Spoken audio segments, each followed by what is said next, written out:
Hi, my name is Tommy Kelly.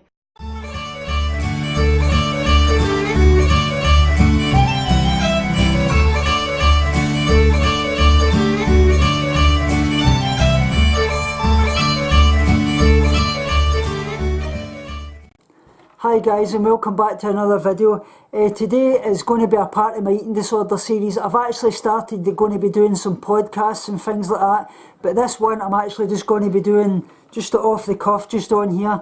So I'm going to be talking about toxic relationships and eating disorder recovery. Like I say, a leading cause of eating disorder relapse, getting into a relationship too early in recovery. Early recovery, like I say, is emotionally obviously volatile. Add in obviously the additional ups and downs of a romantic relationship, and you've obviously got a unique recipe for relapse, and that is something we all know. Like I say, in the vulnerable early stages of recovery, there is obviously an increased risk across addictions, one of which many may be high of romance, sex and relationships. And like I say, an individual in recovery from an eating disorder only to find that they're compulsive pursue romance, sex or relationships to obviously feel validated and obviously worthy, which is something we all really pursue. We want to feel that we're worthwhile, we want to feel worthy. This is because the eating disorder tells us otherwise, but don't ever believe that. So like I say, why does cross addiction actually happen? Like I say, a brain programmed for pleasure seeking, that's basically what it's all about. In early recovery, like I say, there are obviously times when people simply don't feel good. For us in recovery, like I say, from eating disorders as well as addictions, a depletion of receptors in the reward centre of the brain can obviously make it difficult to gain pleasure for the simple rewards, like a beautiful sunset or a favourite song, or just going out a walk or having a good time with people. Like I say, depression or dysmorphia can linger for the first few years in obviously recovery. As a result of this, like I say, the changes in the brain, we have given up primary coping skill. An eating disorder or addiction, for simple, may be left looking after for another way to actually feel good. Programming, obviously, drawing skills that they've learned in treatment. We obviously may find that an addictive outlet for that high, unfortunately it can be drugs, alcohol, sex, relationships, obviously food, or other compulsive behaviour, whether that be obsessive compulsive behaviour, doing certain repetitions or whatever it is.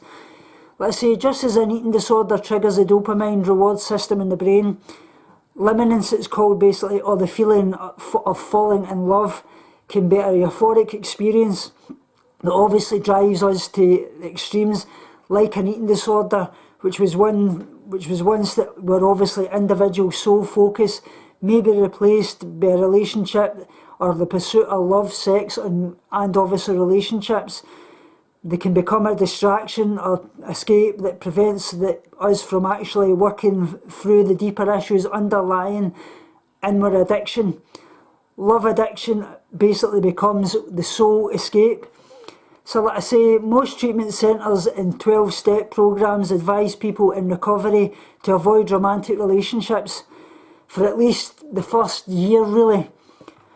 Although people don't always heed the warning, this is smart advice in my opinion, not only because a relationship diverts attention for recovery, but also it takes the brain for at least a year or two to actually return to normal functioning, basically because you've got a starved body, you've got a starved brain, you're not getting those nutrients to your brain, so your thinking's not clear, you can't focus on things, anything just that is out of your control.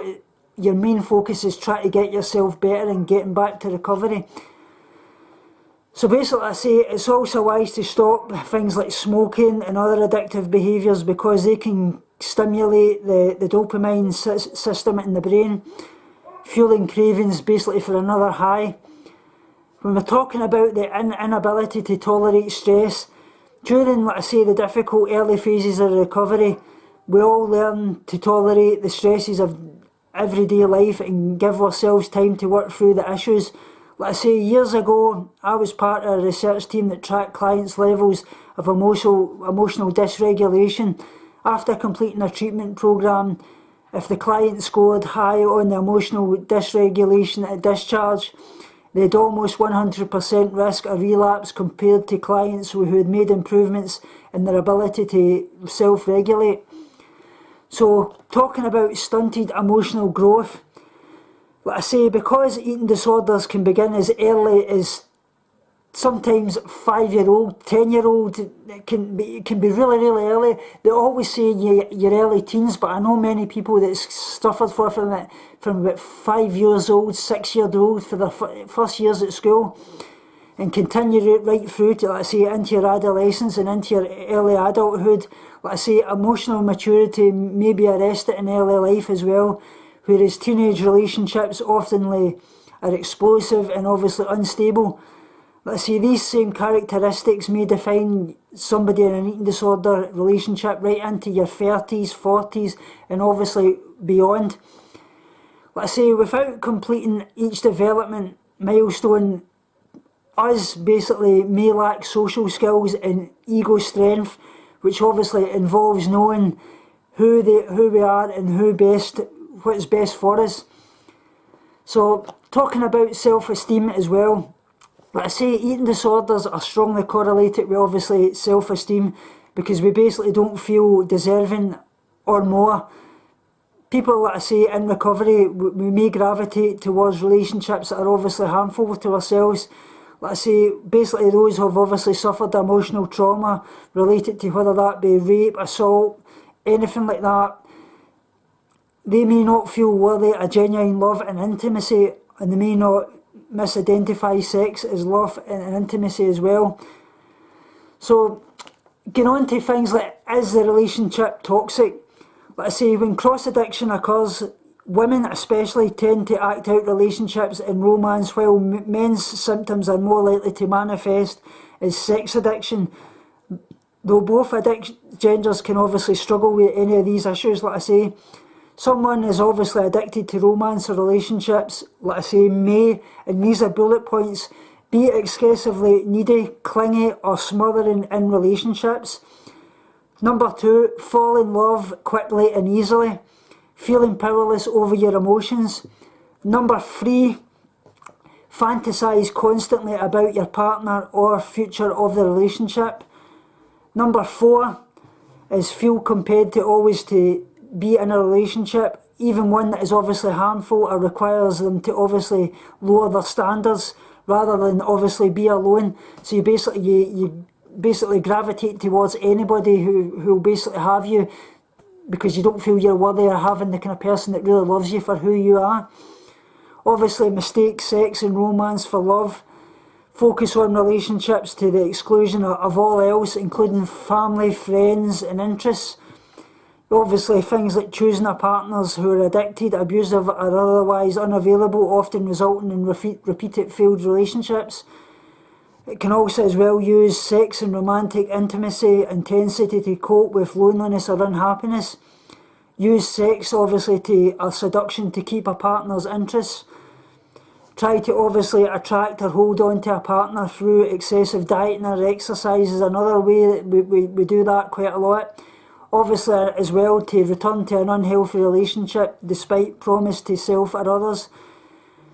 Another way is do things that we're obviously uncomfortable with, basically to remain in the relationship.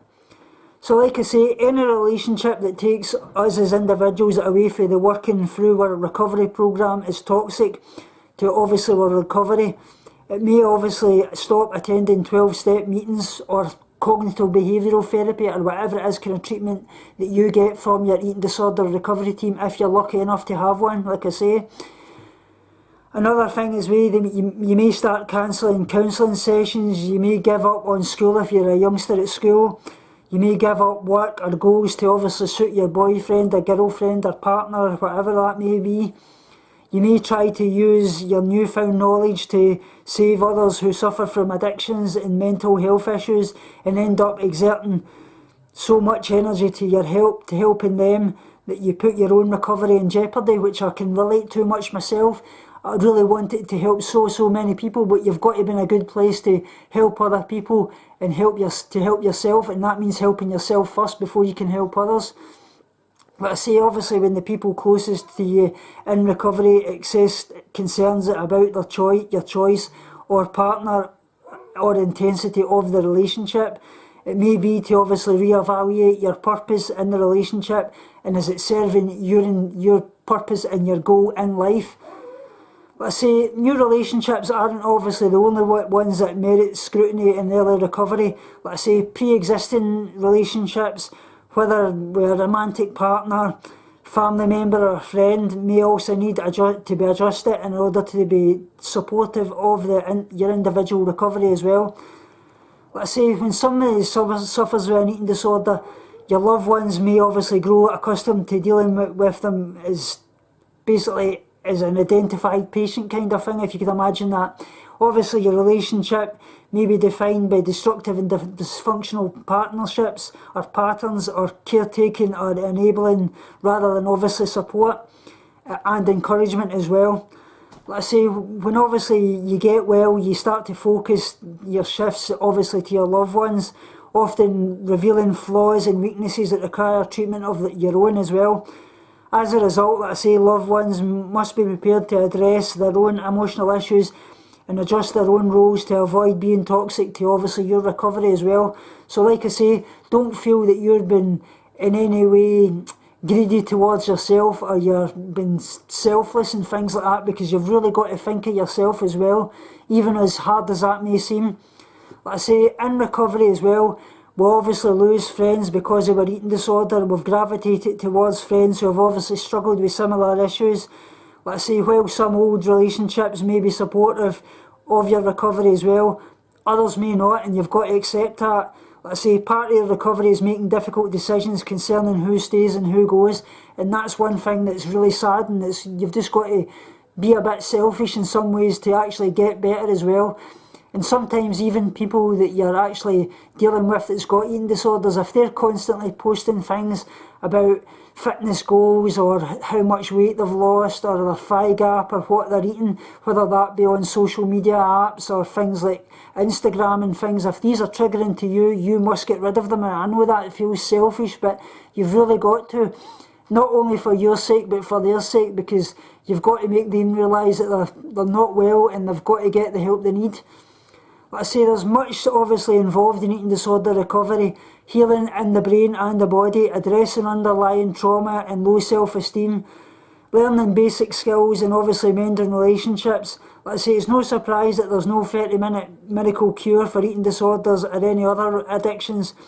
While, like I say, love and support in relationships are obviously an important part of life, the early years of recovery are best spent on building a strong sense of yourself.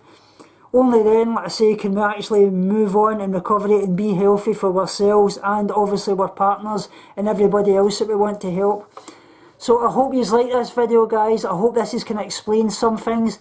If you have actually suffered any toxic relationships or any people that are kind of toxic towards you, whether that be friends that's actually got eating disorders that you've just tried so much to help but you feel that it's pushing on you and it's pushing you towards a relapse, please comment below.